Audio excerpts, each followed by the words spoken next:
Hello, fellow travelers, and welcome to the Waystation. This is season 2, and I'm your host, Rebecca Daredallis. Nobody in particular, but also just like you. In every episode of the Waystation, we explore first-person stories, each told on a common theme, but from vastly different perspectives. We'll introduce you to people whose lives are seemingly different than yours. Or are they? Perhaps through these stories, you may find that you and me and he and she and they and them are more alike than we're willing to admit. Before we get started, a shout out to our sponsors. This podcast is powered by Pioneering Collective, an executive thought leadership firm combining personal PR, coaching, and networking to transform hard-earned wisdom into heavyweight impact. Learn more at pioneeringcollective.com. So today, fellow travelers, in the Waystation, we are discussing journeys. And for some reason, every time I think of the word journeys, I think of that song, Life is a Highway, dun, dun, dun. Oh, I don't even know if there's an issue with singing that, with rights, but we'll find out.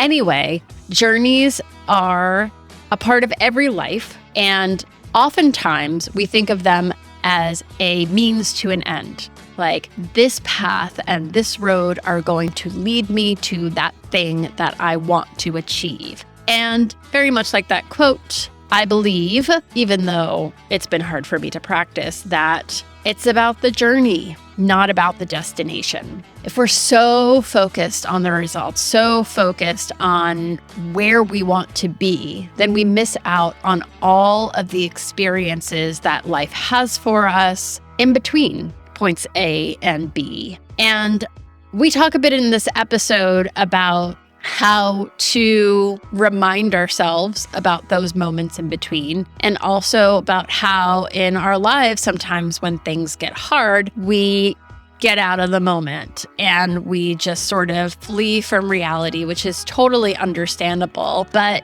it's a whole period in your life, like it has been in mine historically, that you don't even remember because you were not there. The main takeaway that I got, that I hope that you will as well get from this episode, is that the way to experience life is to focus on the feelings as the goals that you want to achieve. I want to feel happy. I want joy. I want to feel at peace. And then everything else are things that are getting you to that place, and also to approach life with curiosity. One of my very favorite quotes that whenever I Google it, it's attributed to somebody else each time, like 4 different people have said this. The quote is, replace fear of the unknown with curiosity. And that brings me so much peace as someone who really chases knowledge, who wants to know what is around every single corner, that if I approach those things instead with, gee, I wonder what's going to happen next, or gee, I wonder what's around that corner, instead of what's going to happen, what's around the corner, then I can find that peace and serenity and that joy in my life right now and today, and not in that end result. So please help me welcome in the Waystation today, Amy DeBon, Gail Burrell, and Keith Byam, 3 very real people with very true, very honest, very inspiring stories about how they view journeys in their own life. I hope you can relate. So excited to welcome into the Waystation today 3 very lovely people to talk about their journeys. So I'd love to get started with Gail. First, a little bit about Gail. Gail Burrell is a business strategy coach for creative entrepreneurs and founder of the productivity space. She was born and raised in Philadelphia and is currently living in Malibu. Gail, whenever you are ready, I'd love to hear your story about the journeys in your life. Well, thanks, Rebecca. I really enjoy the Waystation podcast, and so I'm really honored to participate. Thank you for inviting me, and it's so nice to be here with your other guests today. So I've been aware of and guided by the metaphor of life is a journey since I was a kid. And in thinking about that for this podcast, I was able to see for the first time, really, the origin of that story. And because I was thinking about the role models and how I sort of started to live this way. And so that's really the story that I wanted to share with you today. I am the oldest of 4 children. As Rebecca mentioned, I was born in Philadelphia. My dad was 40 when I was born. And so he was an older parent to the 4 of us. By the time I was born, he was already a successful entrepreneur. He was very creative. He had a small business that converted paper into wrapping or packaging products for local shops and restaurants. So he was a very independent man. I was just reading in preparation for today some of his letters from when he was younger, before he had a family. And he talks about how he was rejected for the army. And so he was given a very unique opportunity to be one of very few men that stayed home. And it gave him a great opportunity to start his business and grow his business. And he talks about that in one of his letters. So some of my earliest memories of my father are of him calling me into the living room and instructing me to sit on the sofa. And even though I was very young, maybe my first memory of that was at the age of 6, 7, maybe is my guess. I already had figured out how to read my father. And I knew that I was not about to get in trouble. No, it was much worse than that, than getting in trouble. I was either going to be forced to listen to Mahler's Symphony No. 2 with all of his directing and explanation, or I was about to be subjected to a very dramatic recitation of a play or a poem that he had been reading that evening after work. So just to sort of set the scene, my dad was a stage actor in the 40s. So we're talking about big gestures and a booming voice and lots of drama whenever he would read this thing to me that he wanted me to understand. Oh, and there were often tears. He would get so into the emotion of whatever it was that there were tears. And you could just imagine how awkward that is for a 7-year-old girl to be sort of forced to sit on a sofa and watch your father go through these emotions. I've carried that image with me my whole life at this point. So these performances either bored or embarrassed me and scared me. So there was one particular living room performance that even my siblings will remember was on repeat. And as much as I dreaded this one particular performance, in retrospect, it shaped my perception of life today. And obviously, it has to do with a journey. And that was my father's favorite poem, which was The Road Not Taken by Robert Frost. And I remember as a very young child, him reading with all of his dramatic gestures and voice, this poem. I think it's maybe got 4 stanzas or so, but 2 roads diverged in a wood, and I took the one less traveled, and that has made all the difference. And myself and my siblings, we remember that poem because of my father. And as much as I hated these moments where I was forced to sit and listen to this over and over again, I realized that I was being programmed by my father to be a free thinker and to be adventurous and to be curious and to take the road less traveled. So it's interesting because while my father was so moved by this concept and wanted his children to understand it, his world was a very small world. It centered around his work, his family, and his home. He actually hated traveling, but he loved adventure and he loved being in the moment. And he found that within his small world, within a 2-hour drive of where we lived and within the community that he existed in, Saturdays with our dad were called goody goody days. I have no idea why, but they were called goody goody days. And they always included a black and white milkshake at some weird diner somewhere after some crazy adventure that when my mother would find out about this adventure, she'd be like, Martin, like, why did you take them there?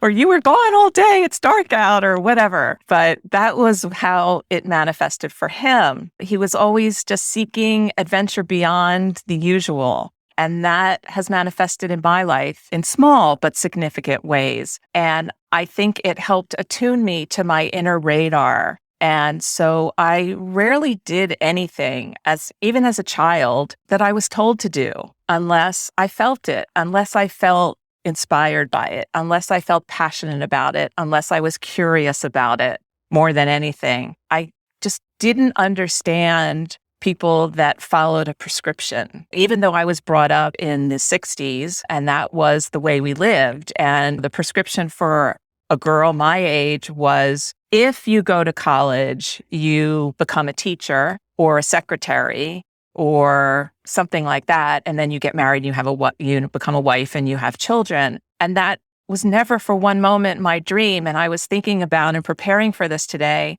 how even my Barbie dolls, they went on adventure. Of course, they only went to Disneyland or Atlantic City because my worldview was very small.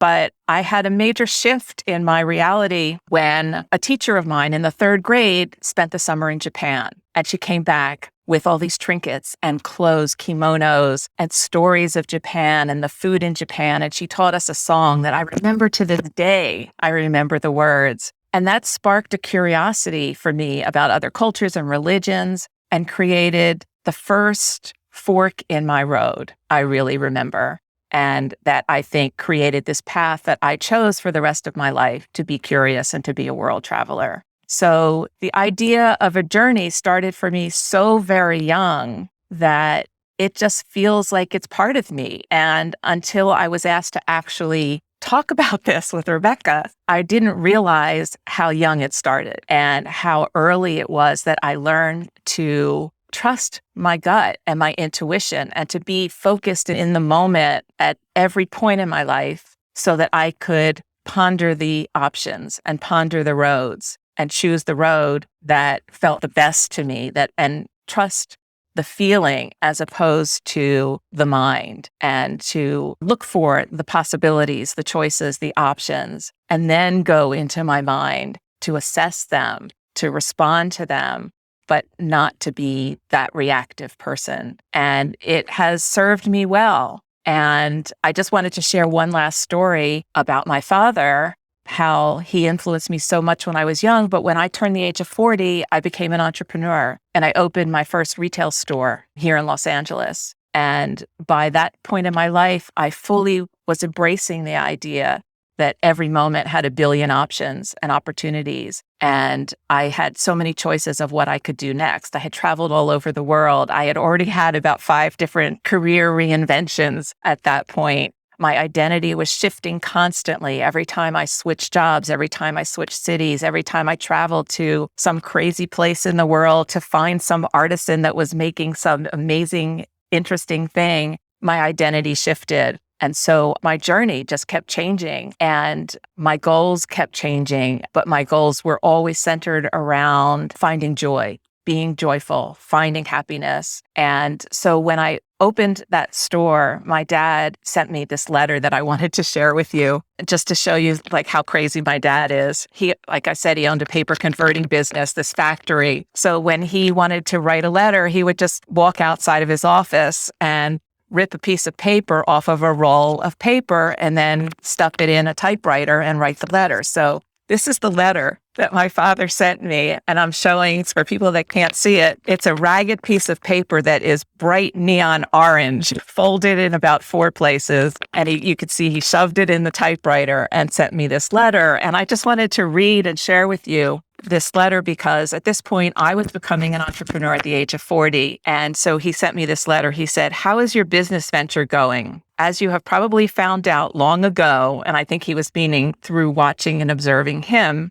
"entrepreneurship is not an easy trick." He used to say that all the time. That's not an easy trick. "I think about your daring enterprise often. If you can view it as an adventure, you might get a clear perspective. It's just a business that needs constant attention, honest but sharp trading, dedicated coworkers who feel the force," which this was around the time of Star Wars, but I know he never saw that movie, a business that needs long hours, patience, and musical background. And then he goes on to explain why he had included a CD of Schubert with the letter, because that was the background that my business needed to inspire people to buy. So that sense of adventure really did come from my dad. And that sense of life as a journey was taught by him and my teachers when I was a very young child, and is something that I have manifested throughout my life. Thank you, Gail. That was awesome. So many things stood out for me, but I do have questions. You said that this insight that was instilled in you at a very young age has served you very well. You've traveled the world. You've been able to reinvent yourself. I'd love to hear some other ways that it served you. I think in the smallest of little ways, on the daily journey of life, when faced with those options, that fork in the road, I have this awareness that I have choices, that each choice and decision I make guides me to the next. And if I go in one direction, it'll guide me towards something possibly different than what the other direction. One of my favorite movies of all time was Sliding Doors with Gwyneth Paltrow, because it actually articulated what I knew my whole life. That if I go this way, my life, this could happen. And if I go that way, it could be entirely different. And so to answer your question, it's just in the small everyday moments that have helped me live a more, what I perceive to be a more open but calm life. I feel like I did learn how to meditate when I was very young. It was a radical thing to do when I did it back in the 70s, to learn transcendental meditation. People thought it was a cult, but it's understanding that being in silence and quiet was part of my journey to live this life that I always wanted, of adventure and curiosity. And I don't like to use the word balance, but another word isn't coming to me, but peace is the only word that's coming to me. And believe me, I have my moments of not being at peace, but I can find it very quickly in my body, in how it feels. And so when I'm on that journey of life and I hit the rocky road or the bump, it doesn't take me very long to find that peace and to remember that it's just a journey. And in the very next step, you can change the surroundings just with one step. Yeah. It's interesting because the way that I have viewed our culture is that it's very results driven, not really about the journey, but about the end result and the goal. And in your bio, it says that you work with entrepreneurs on the productivity space. So I'm curious, I'm sure there are plenty of entrepreneurs who come to you and they're like, what if this is the wrong decision? What if I make a decision to go this way and that's the wrong path? And how do you navigate that with them? Well, this is a selfish question, by the way. Tell me, how do I live my life without that fear? Okay. It's a challenge when you haven't already found that sense of inner peace inside. But if you can find and reconnect to that sense of inner peace, then you know that there is no wrong decision, that every decision is leading you towards the next thing. And like I said, my goals, I'm very results driven. I'm a perfectionist in a lot of ways. And that's something that I feel is part of my journey, is to learn to be a little bit less of a perfectionist so that life can even be even more open to me. But I try to help my clients see that there is no right or wrong, because you may make a choice, and when you're a few steps down that road, you may feel like, this isn't what I thought it was going to be. I'm not experiencing this in the way that I imagined it would. Then you just take another step and you step in it, you pivot, you slightly pivot, and you keep pivoting. And that is what got you to the point where you were lucky enough to be able to make the decision of what's next. So everything that's in the past happened because you made decisions. And whether you feel now in retrospect they were good or bad, it doesn't really matter. You're here, you're in this moment, ready to take that next step. And if it feels good, and if your goal is joy and happiness and contentment, even inner peace, if your goals are so big that they're a feeling and not a thing, then there is no mistake, because you're taking a step towards the feeling. Yeah, I love that. I love that, having the ultimate goal be a feeling instead of earning this many figures or having this many things. So, yeah. And don't get me wrong, money is important and earning money is important, but it's important to understand why. And the why is because money is a resource. It's just a resource that gives you opportunity. So it can be a resource to help bring you joy. The money isn't going to bring you joy, But the travel that you could do because you have money will bring you joy. The people that you can Yeah. help because you're helping them, the feeling that you get, I chase the feeling. So the feeling that I get when somebody goes through my productivity space session and at the end, they're just giddy with joy because they just accomplished something that they have been putting off for months. That's what I'm chasing. And it's the same with money. I'm not chasing the money. I'm chasing the experiences that I can have because I have it and I can share it. Yeah. Love to hear from Amy and Keith. Anything that stood out for you that you related to? Keith, if you want to go first. Yes, thank you. Gail, as you were speaking, something that really stood out to me is as you were talking about that prescription, that it really needs to be something that's authentic and really connects to you. And it really resonated for me because I've seen it for my own self that there's not really one path. I really have just taken advantage of the experiences and learned from them what I have. And so I appreciate you for sharing that. It was something that really connected to me. Thanks. Amy? Gail, I mean, what was really a couple of points which stood out for me. I'm a perfectionist too. And I think the greatest tool, or the thing that I'm starting to learn really, is that the perfections and the imperfection, I'm a lot more comfortable with tripping over my own feet, so to speak, and sort of seeing what comes from that instead of feeling like everything has to fit perfectly into these squares and the chasing of the emotion. It's like, what gives me joy today? You know, where are my limitations as far as my own serenity for the day? And, you know, I agree, like that's really the most important aspect of it because everything else just feels a little fleeting at times. Thank you so much again, Gail, and thank you for going first. Now we're going to move on to Keith's story. Keith Byam serves as the executive director of MVP, Momentum and Value for People of Color, a nonprofit organization. A product of nonprofit and CBOs himself, Keith finds his most fulfilling work telling the stories and the truths of the communities he serves and in leveraging his social capital to mobilize change. Go, Keith. Whenever you're ready, would love to hear your story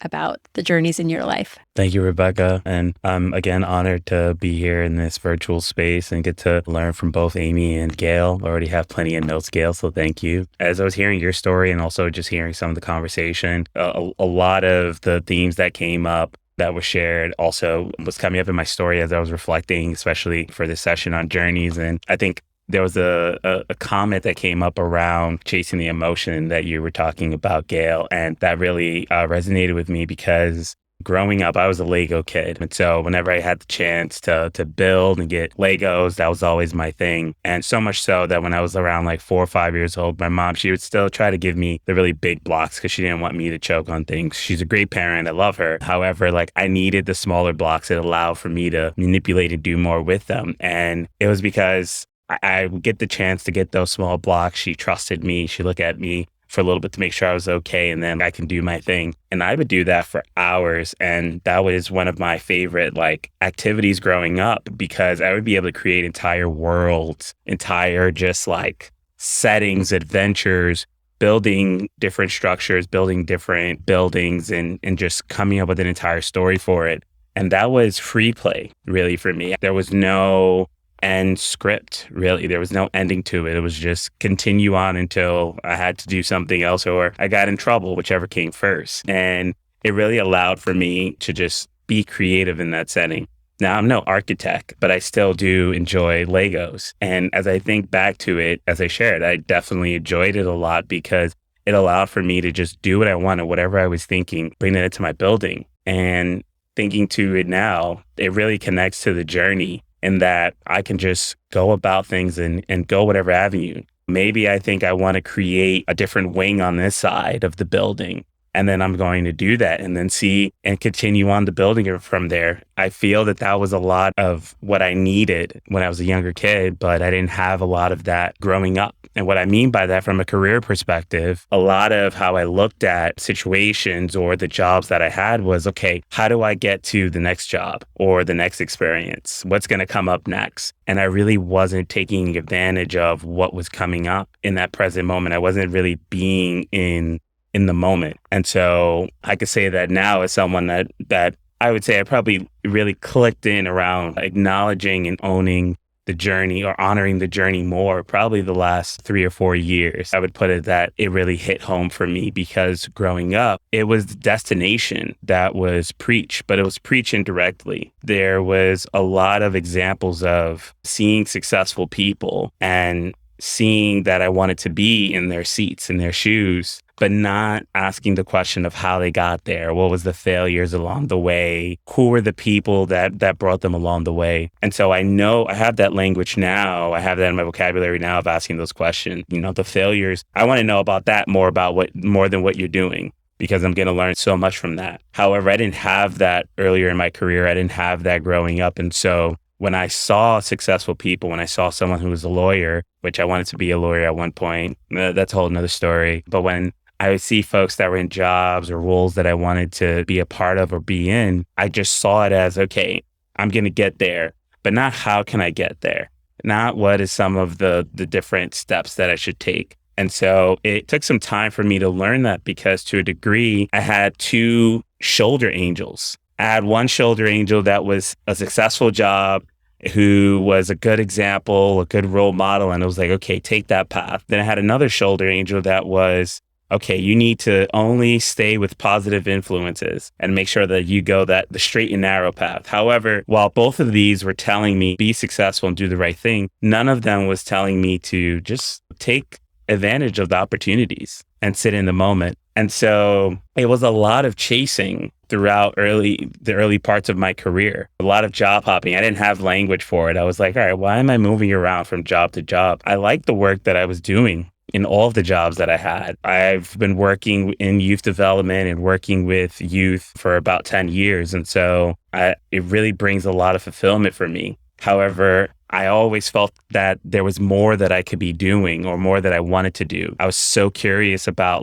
all right, what else could I be doing? So I started with college access and then started more flexing my wings with getting students careers and really serving as a coach and a motivator there. And I created a career from that, really building on coaching and supporting young people in getting careers and gaining the skills to be successful at it. Though I needed to be my own counselor a bit, to tell myself to honor the journey, to honor the experiences, and really I can stay at a company and try different things and seeing what works and finding ways to implement my different interests as opposed to going to different settings. And so there was a chase. I wasn't chasing an emotion. I was chasing at times a title because it might have been a function or something that I wanted to do. And at times I was chasing opportunities.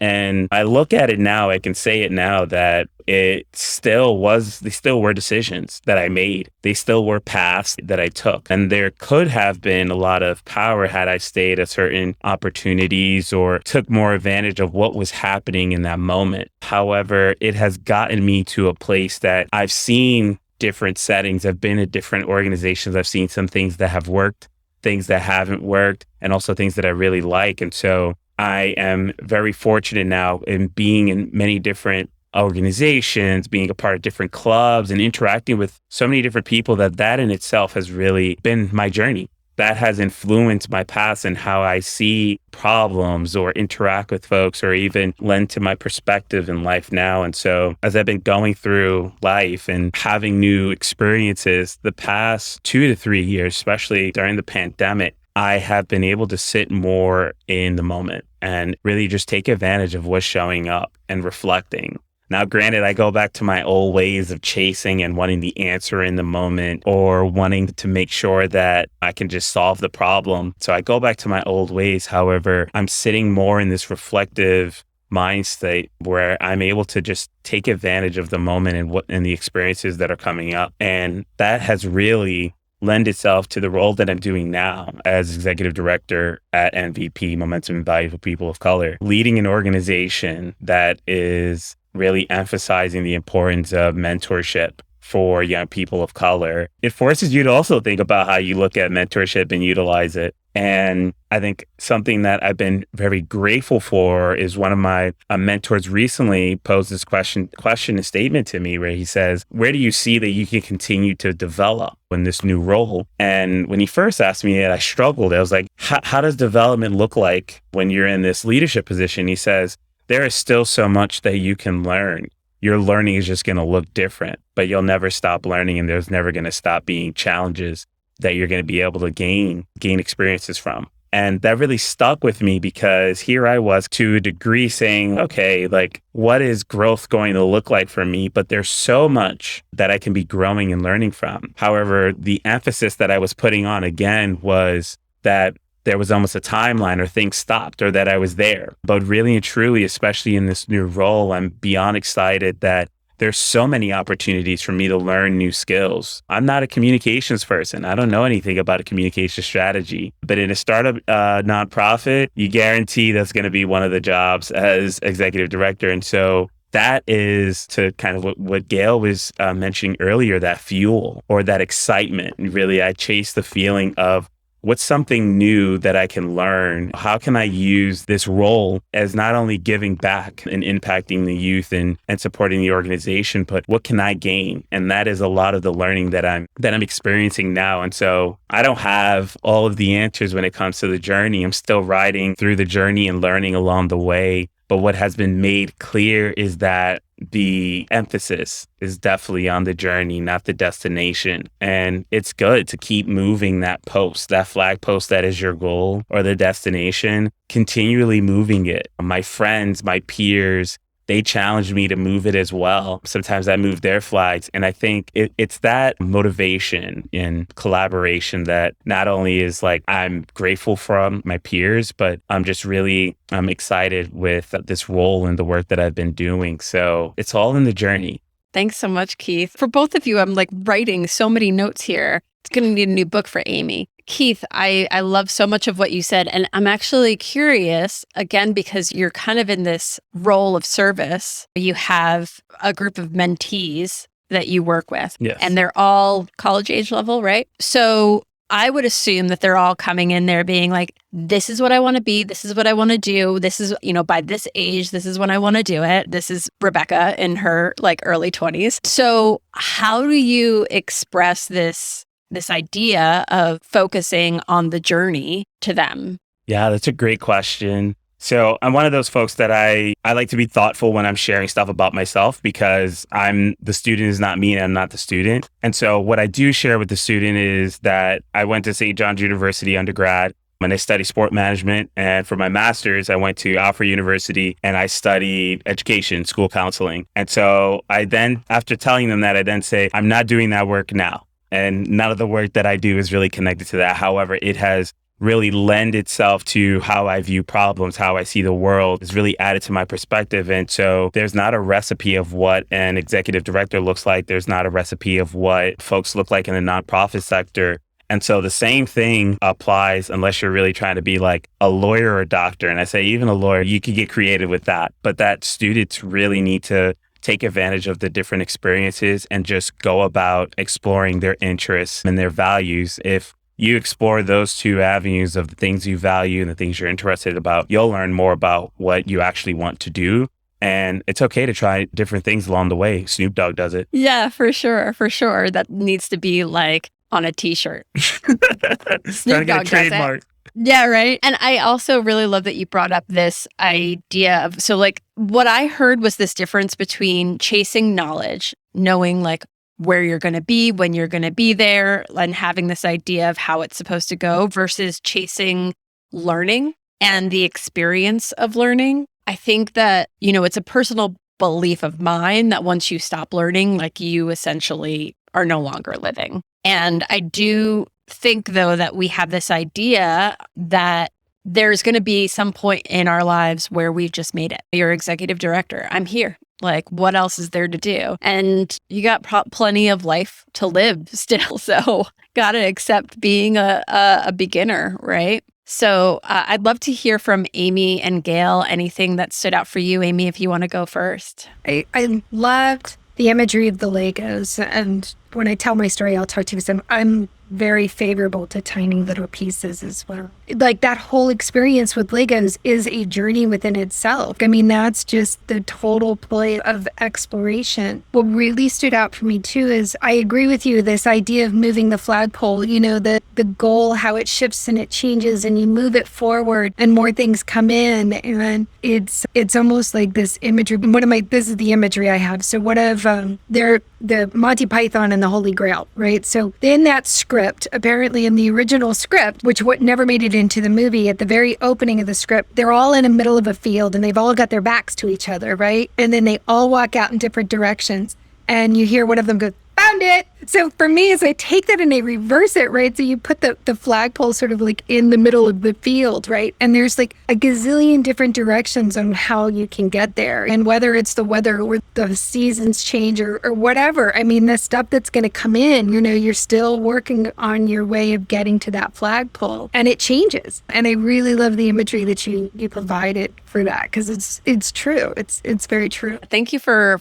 reminding me about the Legos. I wrote down how you said you were creating these worlds out of Legos. And the first thing that popped into my mind was like, oh yeah, kids do this naturally. They create naturally and they don't think about what's going to come of it at the end of the day. So it's just a good reminder, watch those kids more often. Gail, what about you? Thank you for that, Keith. I really was inspired by what you said. And even though I claim to have always been aware of this path, life being a journey, I certainly have had my moments where I got lost in the weeds. And you just sort of, what resonated with me when you started talking, particularly, a lot resonated with me, but when you started talking about trying different things and experimenting, and when you use that word experiment, it really resonated with me because that's how I think I've dealt with some of the things that didn't go as planned. And in retrospect, I've always sort of thought to myself, okay, well, that was an experiment that didn't work out based on what you thought, the premise maybe was a little bit off. Going back to what Rebecca asked me earlier with my clients, that's probably one of the words that I use in many sessions is let's experiment. It's just an experiment. It's not written in stone. So when I've made choices that took me on a path that I didn't like I said earlier, and I felt like, oh, this isn't the path I want to go, and I pivot, that idea that it's an experiment is what gets me through it and keeps that sort of inner peace. And so that really resonated with me because as you were saying it, I felt that in your energy, that I want to try different things. It's an experiment. I felt the sense that there wasn't this guy who was grabbing at straws, looking to get to that destination, clawing his way to wherever it was. It was a person that just feels like, okay, whatever I did in college, it's not where I ended up, but it's all been an interesting journey. So it just really opened my eyes to remind myself of that. Awesome. Thank you, Gail. All right, now we're going to move on to Amy's story. Amy DeBon is a filmmaker, storyteller, born and raised in Morgantown, West Virginia, went to college at Emerson, and currently resides in Jersey City. Amy, whenever you're ready, you want to share about your experience with the journeys in your life? Sure. I'm just going to reiterate, I really enjoyed listening to both of you, and you've inspired me in a lot of ways, and thank you so much for that. So yeah, my journey started, when I was really young, and my impressionable experience of remembering being in process was sitting with my grandmother out on the porch swing, was the terrace really. And we would sit out there. We lived with her. My mom had me when she was 19. So we lived with her parents at the time for a couple of years. And it would be raining or it would be really nice and the birds would be out and whatever. And we would sit out there and I can remember still hear the squeaking of the springs and the movement of the swing. And she taught me how to be still. She taught me how to sit and just listen and be with her, whether she was massaging my feet or giving me a pedicure and manicure or whatever. I remember the moments of feeling antsy and needing to get up, and she'd be like, nope, just sit. And then my grandfather, he worked with his hands. He had his own business, which was quite successful in town, but he worked with his hands. He was a woodworker, and he had a workshop out back. But he would, whether it was woodworking or he would buy antique pocket watches and take them apart. And this is where the tiny pieces come into place. He would take them apart and he'd put them back together and make them work. And when I was little, he had this built-in desk that he had built. And in there, he would do his models. And I would often come and sit on his lap and help him find the tiny little pieces that he would so delicately glue together, and get lost in those moments, like intensely get lost in those moments. And I today get very lost in my moments. Oftentimes my husband will go, Amy, thinking he's snapping me out of something. I mean, I'm completely aware of what's going on around me, but I just become hyper focused in what I'm doing. And that's sort of part of that, I think, is the perfectionism in reverse kind of a thing. And for me, setting goals and sort of taking those journeys and enjoying the experience in the process, I remember it so well when I was young. You know, growing up in Morgantown, the schools there, the marching bands were really big. Like the junior high band had like 300 members in it. The high school band had 5, you know, and they would travel around and go to these band extravaganzas, and we go to band camp in the summer. And my goal when I was very young was to be the head majorette of the high school. And it was like the most incredible thing to watch her come down High Street in her gold boots and her gold lame outfit and the big headdress that they would have on, and the big baton, just leading the band down the street. And that's what I wanted. That was my goal. So what did it take to get there? Well, you know, I discovered at like the age of 10 or 12, I had to learn how to play an instrument. But I guess at the time I couldn't learn how to play a band instrument yet. I had to learn an orchestra instrument. So I picked up the violin, which I was terrible at. My poor parents suffered the consequences of me playing a violin 2 years before I decided I was going to go play the clarinet, you know, which is what I did. And I just remember practice. Like that was the thing. And it was playing the music, going to rehearsal, practicing the music, being out on the street, marching, practicing the pinwheels, doing all of those things. And, you know, my girlfriend and I would go out in the street on our own time with this big stick thing that we had that we would practice majoretting with. Then my life got turned upside down at 13. My stepfather was from Massachusetts and he wanted to go back there. So at the age of 13, they moved us to Duxbury, Mass, which I'll date myself now. This is back in the 80s. And Duxbury was listed as one of the top 10 preppy towns in the preppy handbook. And I was the exact opposite of that, you know, so I did not fit in at all. Zero, none, nada. There was no band. There was maybe like 20 people in there. My first day of school, I walked down the hall. They pushed my books out of my arm. It was just awful. And for me,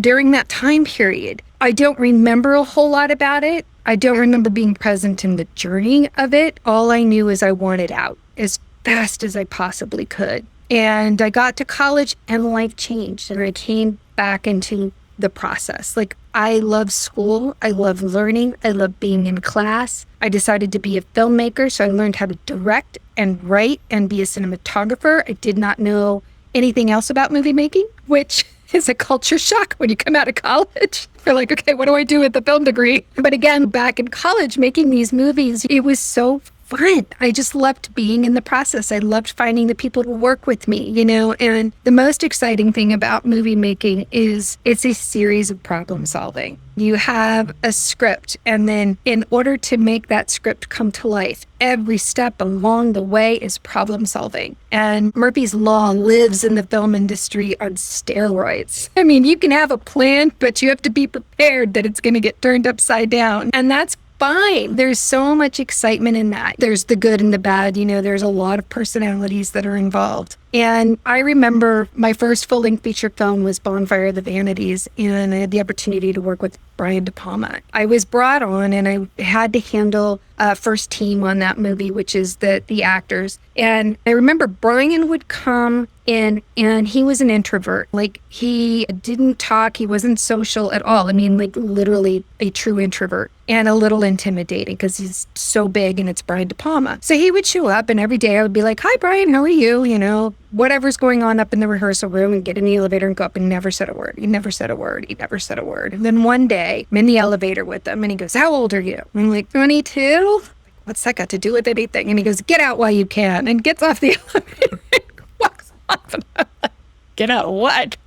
I'm like, well, too bad. This is it for me. So one of the greatest gifts I got in sort of the journey was on that movie, because it was like all I wanted to do was show up and do a good job. And I was tasked with this challenge of dealing with some heavy duty personalities as far as the actors were concerned in hair and makeup, and getting these people through hair and makeup and to set on time. You really have to know how to work with these personalities. I mean, it's not easy, to accommodate your job. And one day Brian shows up and he had these 2 interns that were working for him. They were from like AFI or something. And, I remember being in awe of them because I was like, oh, this is so cool. They get to hang out with Brian on set and learn all this stuff, right? He shows up on set, he fires them, looks at me, hires me, which was dumbfounding and kind of chaotic for the day because now nobody's there to get the actors through hair and makeup. But I remember having to do some of the crazy stuff I had to do to be with him on set, and I won't go into the details of that, but to be with him on set and stand next to him while he's directing. And I was so scared. And I will admit that I used to have, and I still do, have a lot of fear. But one of the things my grandmother instilled in me, she asked me, she goes,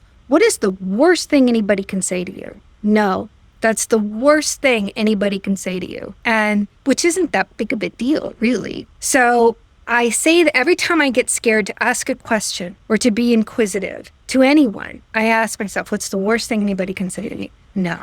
I just come out and I ask it. And so I was with him and I'm asking Brian De Palma, why are you picking up the shot from this area instead of this area? Why would you not do a close-up here instead of a wide shot here? He looks at me and he says, why don't you think those guys ever asked me any questions? I'm like, oh, I'm sorry, should I not ask you any questions? And he says, well, no, how else are you going to learn? And to get that validation for me, from somebody like that at that time, it's just sort of like, this is what I do. I mean, I have to ask questions. I have to be inquisitive. And more importantly for me, is there was a time in my life where, I would always come across like a know-it-all. And the reason I did was because of the amount of fear I had for not knowing enough. And to now be in a place of being inquisitive and being open to other possibilities and other ideas. And, I'd left this industry for a long time and I worked in another industry and then I came back to the film industry. And the reason I had left was because I just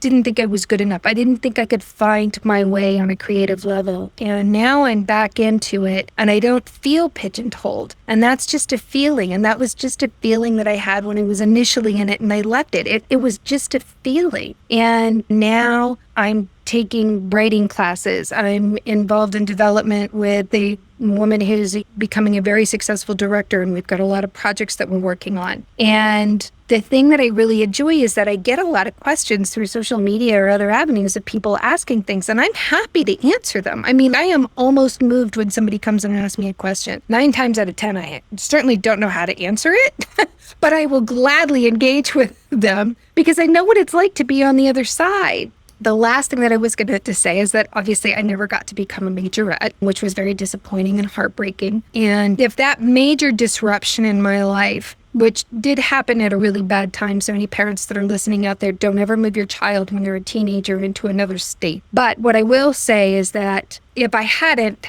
I may not have, all roads lead to here is sort of that kind of saying that I go by, right? So I'm maybe or maybe not would I have ended up with working in the film industry. I'm kind of one of those people that I do believe when I set an intention, it does come to fruition. There has been many intentions that I have set in my life. Not all of them have I been grateful for. Not all of them have been really what I wanted, but they have come about. And I am grateful for that. And all we do have is this moment. I was in a car accident several years ago where we were T-boned. And that taught me more than anything that it can end on a dime. And if I'm not here today, if I'm not making the effort today and now to do what feels good, I'm missing out. I don't want to be too far ahead in the future. And the last thing that I was going to say is one of my favorite things is time takes time. I don't think that there's anything that needs to be solved immediately.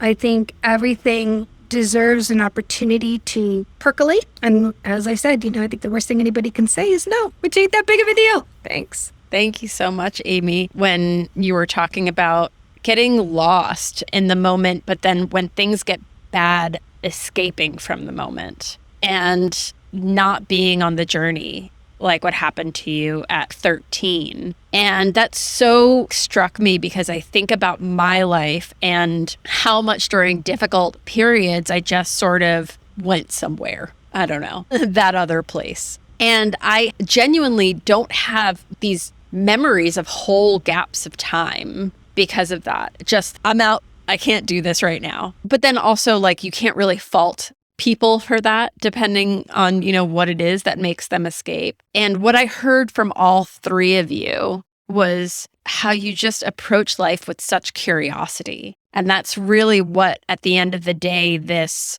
whole message of journey, not the destination is just live life curiously. So I'd love to hear from Keith and Gail, anything that stood out for you. Keith, if you want to go first. Yes, Amy, thank you for sharing your story. When you were sharing about the worst thing that someone could say is no, like that just hit home. Something that I feel like needs to be like normalized more because like to a degree, that's the worst. If you can be prepared for that punch, then it makes it that like you could ask so many other like questions, like come in so much more like curious. And I think also to just be prepared for the no's or being ghosted on LinkedIn and just being prepared for when folks like when they say yes to just actually be prepared to ask that question. Because I think some folks get to the point where they've been told no so much or they're so fearful of hearing no that they never ask a question. So I want more folks to be like that and just lean in that it's okay if people say no. That's the worst. It's funny how like that idea can be so terrifying. So what if they say no?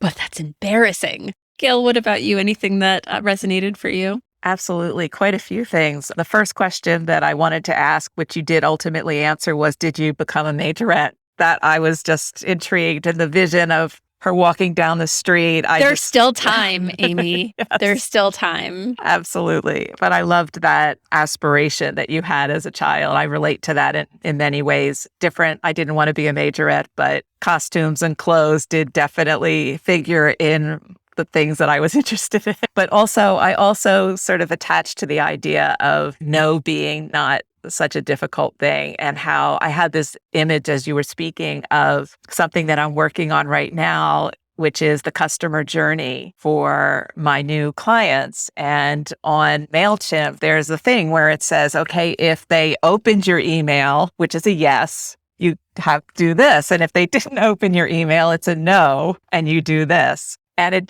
I was thinking about that when you spoke, and it just made me realize that throughout every day, there's that moment where it's a yes or a no for big things, little things, whatever. And if we can be consciously aware that the no isn't going to kill us, that it's just actually going to take us on a different path, then there's no reason to be afraid of it. It's just an opportunity, really, to take a different path. And so that's the vision that I had, that MailChimp customer journey vision of yes or no. And then the last thing was when you were talking about how you sort of veered off course. And Rebecca, you were talking about it too, like when you didn't feel like you were on the journey because you were moved. And it made me think about what it's like for kids. And I know it happened to me as well, when your parents make the choices for you. And yet you're aware enough to know that it's not the right choice for you, but your parents made that choice. And how those are maybe the moments where somebody else, as a child, an adult, is making a decision for you. And that's where you take off. That's where you just cut out. You don't remember very much of it because it wasn't for you, but you had no choice. And it made me appreciate the fact that I'm an adult now. I don't have to abide by anybody else's choices. Thanks, Gail. Thanks for bringing up MailChimp. I feel like your response is so much more mature than my response is. Every time I used to see someone like unsubscribe from my email list, I have to see who that person was. And I have to make up a reason like why they might have unsubscribed. Can I just say one thing, Rebecca? Yeah. There was this, you'll appreciate this when it comes to MailChimp, for instance. I had gone on a date a couple of times with this guy and he totally ghosted me, right? And I remember going, okay, well, I can either go down this road of feeling like it was something that I did, like I'll blame or this, that, or the other. And then it dawned on me, like, I live in New York City. What if the guy got hit by a bus? It's not like I know them. Let me just take this to a whole nother extreme. So I'm trying to think of like what might have happened to this poor person who unsubscribed from my email list. What if someone were like forcing them, like had like, all right, I'm not even gonna go there. So thank you all so much for your stories about journeys. It was really, I don't know why I'm surprised, but this was a really inspiring episode. And now we are going to move on to some fun rapid fire questions. Dun, dun, dun. So, in case you listened to season 1's rapid fire questions and tried to cheat, they're completely different from season 2's rapid fire questions. So, I'm going to have each of you have the opportunity to go first, and we're going to start with Amy. Amy, what's the best meal you have ever had, either because of the food itself, the company you're with, or the experience of it? I would have to say Italy. The food in Italy was the best meal I ever had. I've never had a bad meal when I was in Italy. So much pasta. What about you, Gail? What's the best meal you've ever had? It's funny because I defined best differently in that moment when you said that, and I defined it as most memorable meal. So my most memorable meal was in Japan, my very first trip overseas in Japan at a really chic, beautiful restaurant. And I didn't know what I was eating at all. I had no idea what I was eating, only to find out that I actually had eaten blowfish, which is that deadly fish that if it is not prepared properly, you can die from. So it was delicious, but memorable. So best and memorable. Thankfully memorable because it was cooked right. Keith, what about you? Best meal you've ever had? Yeah, similar to Gail. It's like it depends on the context of the situation, but definitely a steakhouse dinner that had in Savannah. My fiance and I, we went to this restaurant. It was like such a great meal. We were there for probably about 3 hours. And then from that moment, it became that every time we go on vacation, we have to have a very like memorable meal. Like it has to be the best probably meal of our trip. So yeah, that's for sure. I've never been to Savannah. I would really love to go. Recommend. All right. Yeah. Next question is for Gail. What's a popular opinion most people have that you don't agree with? Oh, that's a tough one. I don't know if anything's going to pop into my mind that quickly. My brain doesn't work that fast. Okay, this is weird. What popped into my mind? I looked down and I saw my teacup that coffee is the best drink. I have never liked coffee, not for 1 second, I don't like coffee ice cream. I don't like coffee candy. I don't like coffee anything. And yet I'm a foodie and I love food and I will eat anything, obviously, including blowfish, but I do not like coffee. I am a tea drinker. I have always been a tea drinker. Do you drink decaffeinated or caffeinated tea? Caffeinated, 100%. Like herbal? It's about the growing of the leaves. It's about the little tiny things that things. make yes. it. Mm-hmm. Yes. What about you, Keith? What's a popular opinion most people have that you don't agree with? That's a tough one. I'll cop out and I'll make it sports related. So although I am born and raised in New York, Queens, I am a diehard Celtics fan. So the Celtics is the best basketball team to me. So unpopular opinion for New Yorkers. What about you, Amy? Let's see. It is a hard one. It's a hard one. I love it. That it just requires you to pull up your bootstraps and get to work. I don't agree with that. I don't agree with that at all. I think myself included at times, that I wish it was that simple, but unfortunately, life is not. So yeah, I know how to work hard and it doesn't always work. It doesn't always work. Exactly. And I would agree with you. I think there was somebody, I think it was Trevor Noah, who recently pointed out the fact that it's like hard work isn't always going to give you the guarantee of a reward. Results. Exactly. But there is something to be said about taking pride in one's work. So that I will say. Yeah. It could be easy sometimes. Mm-hmm. Yes, exactly. Be easy. All right. Next question. We start with Keith.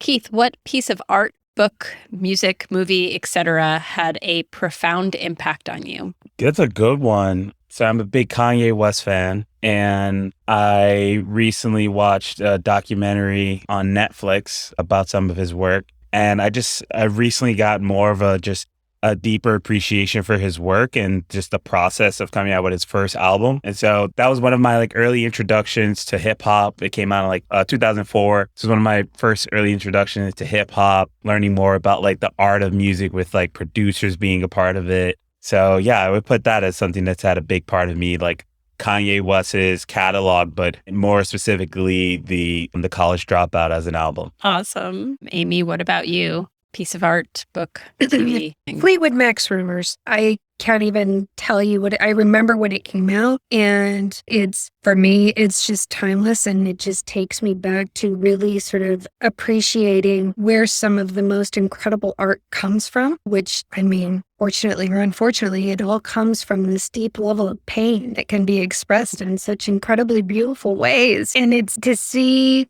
things like that get used that way is just mind-blowing, but I absolutely love that album beyond belief. And a little tidbit, here's this thing where I was saying that you can wish for certain things and I can throw stuff out in the universe and it's come out. The degree of love that I had for that album and Stevie Nicks back in 1990, right around 96 or so, 95, I guess, right? I met her at a coffee shop and I was so scared to death. And I happened to have my Renner CD and I went up to her and I said, and I've been around stars, right, mind you, but this was Stevie Nicks. So I was like, I'm so sorry to ask this of you, but I've been a fan of yours since I was this big. And she was so kind. I said, I happen to have my CD here. Would you mind signing it for me? And she goes, it's so funny that you have that with you. I'm meeting with Mick and Lindsay to discuss the reunion tour of Brewers. So there you go. Watch what you wish for. You never know. Yeah, I love that. The great art out of pain. Like when you mentioned that album, I thought immediately like, oh, one of my favorite albums is Joni Mitchell's Blue. That's super depressing, but I love it. I love it. It's so good. Gail, what about you? Piece of art, music. I think because I've been sort of on a stroll down memory lane in preparation for this podcast, the first thought that came to my mind was a book that influenced me, and that was Charlotte's Web. And the reason why it influenced me was because it was the first book I read by myself, cover to cover. And I remember very clearly how proud I was of myself for having read that book. And it just started, a life of loving to read. And I think it was, again, going back to what I talked about earlier, that feeling of pride that I had that I read that book, I would get. Every subsequent book that I read, when I closed the book and I hit the end, I would have that same rush of dopamine or serotonin, I guess, that I had just started something and completed it. I remember even taking it off the library shelf. I could picture the library. I remember taking it off the shelf and just running through it again, time after time, just to remind myself that I had finished reading, that I had read that book. Yeah, that's beautiful. Amy, what's your favorite thing about yourself? Oh, my favorite thing about myself is the ability to laugh at myself, which I do quite often, I would have to say. I've prided myself on that for probably a long time. I don't take myself too seriously and do tend to laugh at myself a bit. Awesome. Gail, what about you? What's your favorite thing about yourself? I think the same, that I think that I can find joy and laughter in the stupidest things or the most serious things. And that's what gets me through. Keith, what's your favorite thing about yourself? I think similarly, but more in the humor. I'll boast myself up for the day. I think I don't take myself too serious, and I do like to make people laugh and bring smiles. So it might be the most serious of conversations. I'll find a way to throw a couple of jokes in there and poke some fun at myself. So I'm in good company. Yeah, awesome. All right, last question. We'll start with Gail. What's the best piece of advice you've ever been given? That is such a tough question because I don't remember. I feel like I've integrated all of the advice that I've been given from all of the people. And there isn't, at least in this moment that you're asking me, and maybe the last time someone asked me that 5 years ago, nothing specific pops into my mind. So it's hard for me to answer that question. You're saying like you've integrated a bunch of things. Have you sort of rephrased it for yourself or something that you would say to someone else? Yeah, so I guess the way maybe I can answer the question is not what is the best advice someone gave me, because that makes me want to pinpoint it to a person. And that's where I'm struggling. Advice that I live by, that I don't know who gave it to me, but it is to try to be the best version of yourself and don't hold back your curiosity. Don't dumb yourself down just to fit in. That kind of thing is coming to my mind and was probably accumulated from various different role models and friends and the media and books that I read. But I think those are the things that stick with me. Yeah. Thanks. Keith, what about you? What's the best advice you've ever been given? Yeah, I have the cheat code of having time on my side. So I got to think about this question a little bit. Going second, for me, I think similarly, pinpointing it to a person or coming up with best, I think a piece of advice that has stuck with me is that I'm in charge of my own journey. In from a career aspect of that, I go about learning the things that I want to learn and taking advantage of the opportunities of the project, but also from a more general life perspective, in that I'm in charge of the decisions that I'm going to make. That's going to create another series of decisions that I have to make, and so that's on me. Awesome. Amy, best piece of advice. Now I'm rethinking this question. A piece of advice that you have taken in that you now live by. I don't know. We'll work on it. There you go. To stay in the day.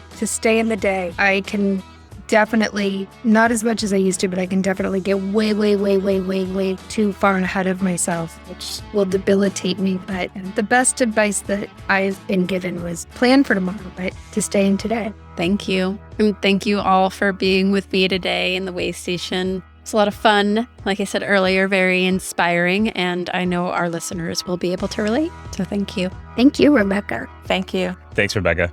Well, there you have it, fellow travelers. Some of the things that really resonated for me that are going to stick with me from this episode, and I hope will stick with me for a while before I forget and have to remind myself again, is to never stop learning, always approaching life with curiosity, and stop chasing things. At least for me, the next job, the next opportunity, the next relationship, all of these things. Chasing implies so much forward motion, and I don't know where I heard it, but it really holds true for me that anxiety lives in the future and depression lives in the past. And chasing to me sounds like this energy of anxiety. So yeah, just being in the moment really is what everybody really alluded to today, or not even alluded, said outright. And maybe if you do want to chase something, it is chasing a feeling of joy, peace, serenity, all of that goodness. And reminding ourselves that all roads lead to here. You may think that you have gone off course, that you are going down the wrong path, but I invite you to entertain the idea that all paths are the path, that you are still going in the direction you are meant to be going in, or in the right direction. Maybe you pivoted a little bit. Maybe you're going a little 15 degrees to the right, and then you're going a little 30 degrees to the left, but it is all forward motion in pursuit of that feeling. And might as well enjoy the ride. I hope that you enjoyed the ride with us today, fellow travelers. As always, you can follow us on the socials, the Waystation Podcast for Facebook and LinkedIn, at the Waystation Pod for Instagram. And please subscribe to us on Apple. Follow us on Spotify. I think that's all of the correct language. And if you enjoy the show, give us 5 stars on Apple. Go ahead, go do that right now. It only takes a second. And enjoy the journey on your way there. Okay, that's not even a funny joke, but I appreciate you putting up with me. Thank you. Till next time.